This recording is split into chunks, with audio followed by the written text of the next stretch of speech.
kehidupan misteri. Hari kiamat merupakan hari yang datangnya bagi sebagian umat manusia merupakan hari yang sangat ditakuti. Akan tetapi bagi sebagian umat di muka bumi lainnya, hari yang sangat ditunggu-tunggu. Terlepas dari dua paradigma tersebut, lebih jauh bahwa setelah masa itu akan diganti dengan kehidupan yang baru, dimulai dari proses awal penciptaannya. Dalam kitab Brahmanda Purana, dengan salah satu ajarannya yang ditekankan adalah mengenai adanya hari kiamat atau pralaya. Pralaya diartikan sebagai suatu keadaan di mana seluruh makhluk manusia, tumbuh-tumbuhan dikatakan musnah, sehingga tidak ada lagi kehidupan di dunia ini. Kejadian ini terjadi pada akhir zaman Kali Yuga. Terdapat 4 macam pralaya. Yang pertama, Nitya Pralaya, merupakan suatu kejadian setiap hari dari semua makhluk hidup mengalami saat kematian hingga masa kematian.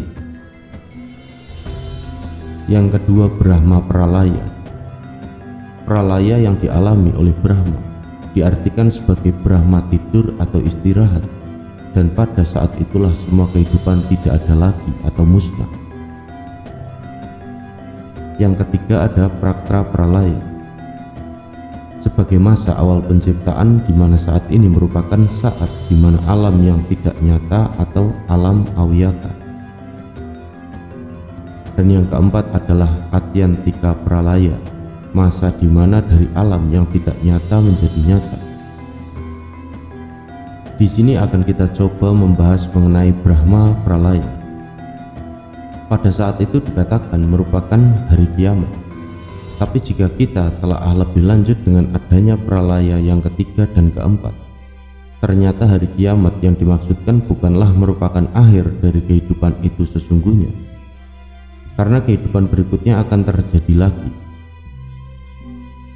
Akan tetapi kehidupan yang baru tersebut adalah bukan dari lanjutan kehidupan yang lalu. Hal ini karena Tuhan akan melakukan kerja kembali dan menciptakan lagi suatu kehidupan dengan melalui suatu proses yang dari awal lagi, yaitu dari sesuatu yang tidak ada menjadi sesuatu yang ada, yang selanjutnya akan terciptalah sesuatu yang lainnya seperti awalnya. Dan masa kemusnahan ini memakan waktu yang sangat lama, 1 Pararda yang sama dengan 17 angka 0, dan kembali lagi ke zaman Kertayuga. Demikian kalau kita artikan dalam kitab Brahmanda Purana mengenai Mahapralaya. Pralaya dikatakan akan terjadi pada zaman Kali Yuga.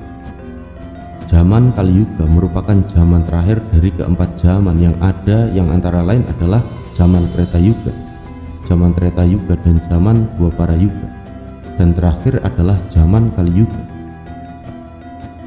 Dikatakan bahwa umur manusia pada setiap zaman rata-rata tidaklah sama. Rata-rata panjang umur manusia akan semakin berkurang dari satu zaman ke zaman lainnya. Pada 3 zaman yang pertama, rata-rata umur manusia masih di atas 100 tahun. Selanjutnya hingga ke zaman Kali Yuga dikatakan bahwa rata-rata umur manusia tidak lebih dari 100 tahun. Terjadinya Brahma Pralaya adalah pada akhir masa 1 kalpa atau sehari Brahma, yaitu sama dengan 1000 yuga. Dunia akan musnah. Selama 1000 tahun dunia akan timbul masa kekeringan sehingga dapat memusnahkan semua ciptaan ini. Kejadian ini dimulai dengan terjadinya pengisapan yang terus-menerus yang dilakukan oleh 7 macam sinar matahari yang akan mengosongkan air-air ini yang ada di muka bumi, yaitu di alam Patala dan Samudra. Dengan telah habisnya air itu akibat diserap oleh ke-7 sinar matahari tersebut, maka akan timbul 7 gumpalan air yang terpisah, dan seterusnya akan menjadi 7 bola pijar yang sekaligus akan membakar habis segala yang ada di muka bumi dan planet lainnya sampai surga pun musnah. Sedangkan penghuni yang ada akan dipindahkan ke Mahaloka, dan dari situ kelak akan dipindahkan ke Janaloka. Dikatakan selanjutnya adalah dunia akan kembali lagi dari zaman Kreta Yuga melalui Bathara Wisnu sebagai kekuatan dan fungsi Brahman sebagai pemelihara suatu kehidupan hingga kemudian ke Bathara Brahma sebagai fungsinya sebagai pencipta. Apakah Brahma Pralaya sudah semakin dekat? Kalau kita cermati keterangan tersebut, bagaimana proses terjadinya Brahma Pralaya, kemudian kita mencoba untuk menghubung-hubungkan dengan keadaan dunia yang akhir-akhir ini dengan segala macam problemanya. Hutan semakin gundul, terjadi pembalakan hutan secara ilegal, penebangan pohon di mana-mana, luasan hutan sudah semakin berkurang, peralihan fungsi hutan terjadi di mana-mana. Lahan-lahan kosong sudah semakin menyempit yang kemudian diganti dengan pembangunan pemukiman. Keserakahan manusia sudah merajalela dengan merusak lingkungan yang ada. Ruang terbuka hijau sudah hampir-hampir sulit dijumpai. Moral manusia semakin merosot. Moral manusia saat ini sudah sangat merosot. Terjadi perkosaan di mana-mana, antara bapak kandung dengan anak kandungnya di mana-mana. Hubungan seks bebas. Anak-anak dengan cara yang begitu mudah dapat mengakses gambar atau foto-foto film-film porno. Anak sudah tidak menghargai orang tuanya lagi. Anak sekolah tidak lagi menghormati gurunya. Kejahatan yang semakin meningkat. Kejahatan dari tingkat anak-anak remaja dan kejahatan orang tua sudah sangat tinggi. Bahkan perbedaan antara kejahatan anak-anak remaja dan orang tua sudah tidak jelas perbedaannya. Pada bagian mana yang menunjukkan perbedaannya? Perampokan, pencurian, pemerasan, korupsi, semuanya sudah semakin mengkhawatirkan. Dunia semakin panas, kekeringan. Di mana-mana kekeringan telah terjadi di mana-mana. Sumber air semakin sulit berkurang. Beberapa sumber mata air telah kering, beberapa danau telah berubah bentuk. Yang tadinya sebagai sumber air telah berubah menjadi kompleks hunian. Demikian pula daerah-daerah yang tadinya berfungsi sebagai sumber resapan telah beralih fungsi. Kekeringan terjadi di mana-mana. Kerawanan pangan adalah sebagai dampak dari kekeringan tadi. Sumber air bersih sudah sangat langka. Akibatnya yang tadinya kotor dan berbau kini diolah agar dapat dikonsumsi. Sumber penyakit pun merajalela akibat dari pengolahan air yang tidak higienis. Oleh karena air tersebut berasal dari sumber air yang sangat kotor. Terjadi perang di mana-mana.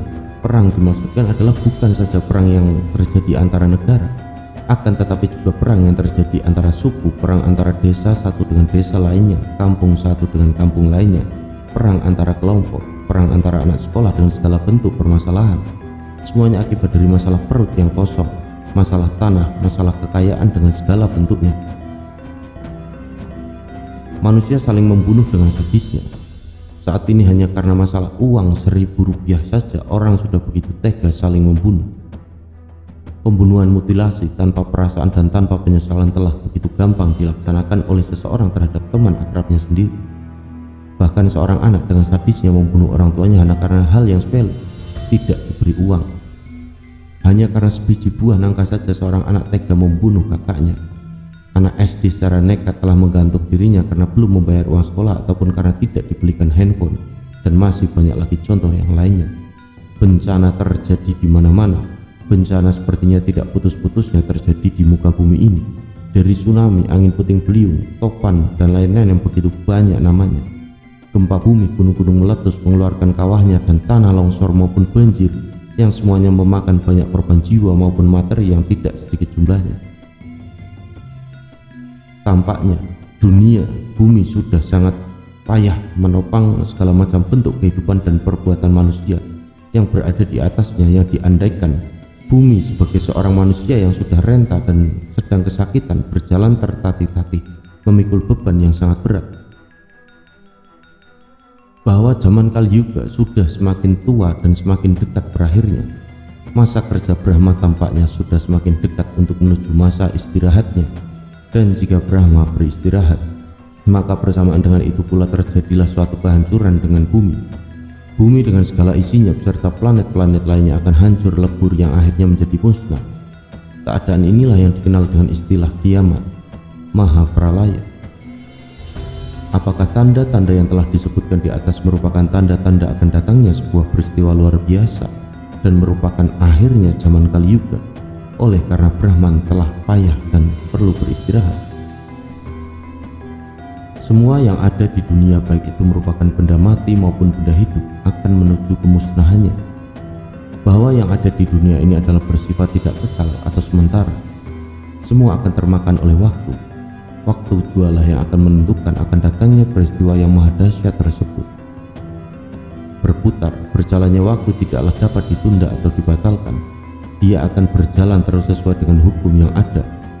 Demikian pula dengan zaman Treta Yuga yang telah berlalu, kemudian diganti zaman Treta Yuga. Demikian pula zaman Treta Yuga berganti dengan zaman Dwapara Yuga. Selanjutnya berganti lagi ke zaman sekarang, yaitu zaman Kali Yuga. Seperti zaman-zaman lainnya, zaman Kali Yuga pun akan segera berakhir dan kiamat pun akan datang, yang kemudian akan kembali ke zaman Treta Yuga, suatu zaman ketenangan, kedamaian, kemakmuran. Manusia hanya bisa menunggu kapan hari kiamat itu akan datang. Akan tetapi tanda-tanda akan datangnya hari kiamat itu menunjukkan saatnya sudah semakin dekat. Oleh karena itu manusia atau mereka yang selama ini lebih banyak membaktikan dirinya terhadap duniawi, dunia materi, dan telah lupa akan ajaran Dharma, mulailah kembali ke jalan Dharma, ke jalan kebaikan yang merupakan jalan menuju Tuhan. Ajaran dalam kitab suci Weda mengajarkan tentang tujuan hidup yang sesungguhnya, yaitu moksa. Moksartam jagadita yacaiti dharma adalah suatu kehidupan yang kekal di mana Atman yang berada pada setiap makhluk hidup atau insan mencapai tujuannya bersatu dengan Brahman sebagai pusat atau sumber dari Atman itu sendiri. Atman merupakan bagian dari Brahman. Atman hanyalah bagian dari Brahman yang dititipkan pada manusia, pada jasad kasar agar dapat hidup. Tanpa Atman, badan kasar tidak dapat berfungsi. Atman dan Brahman adalah satu. Brahman Atman Aikyam. Untuk itu hindarilah apa yang disebut dengan punarbawa atau samsara atau reinkarnasi. Kehidupannya berulang-ulang kembali ke dunia. Yang memiliki makna sebagai kelahiran yang berulang kali adalah akibat dari perbuatan asubha, karma, perbuatan buruk yang lebih banyak daripada perbuatan yang baik, subha karma. Keterikatan manusia akan materi akan mengakibatkan Atman akan selalu terikat pada materi, sehingga selalu ingin lahir kembali untuk menemui materi yang belum didapatkan akibat dari rantai kehidupannya yang telah terputus. Manusia diberi akal dan budi untuk dapat mengatur tingkah lakunya agar tidak terikat oleh benda duniawi. Manusia diberi akal dan budi untuk dapat membedakan dan memilah dan memilih mana perbuatan tindakan yang baik dan yang mana merupakan perbuatan yang tidak baik. Wajiblah manusia akan selalu ingat atau eling kepada Brahman, eling bahwa manusia hanyalah sebagai suatu ciptaan Brahman yang akan pergi dan musnah jika Brahman berkehendak. Dengan demikian, sebelum kejadian itu menimpa, engkau umat manusia lebih banyaklah berbuat baik, lebih banyaklah berdoa. Matur sembah nuwun sedulur-sedulur nasihat kehidupan misteri. Mugi rahayu sagung dumadi.